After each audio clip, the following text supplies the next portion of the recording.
السلام عليكم ورحمة الله. توجه الشكر الكبير ديالي للسونتر اللي بعد الله تعالى وبالفضل ديالهم وبفضل مدام بقالي اللي وقفات معايا، ويعني ديما كانت كترد على المكالمات ديالي، وكانت ديما تتبحث معايا على المواصفات اللي انا كنت باغيها في الزوجة.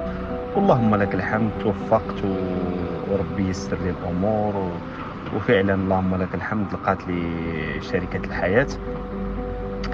وكان صراحة كنصح أنا الشباب والشابات يتعاملوا مع السونتر هذا.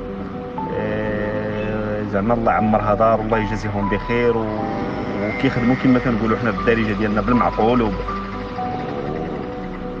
يعني صراحة والله العظيم ما عرفتش أنا كيفاش غادي نشكر، وإنما وقفوا معنا بزاف. لا أنا لا الزوجة ديالي إن شاء الله اللي عن طريقهم تعرفت عليها، وجزاهم الله خيرا.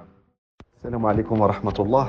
توجه الشكر الكبير ديالي للسونتر اللي بعد الله تعالى وبالفضل ديالهم وبفضل مدام بقالي اللي وقفات معايا، ويعني ديما كانت كترد على المكالمات.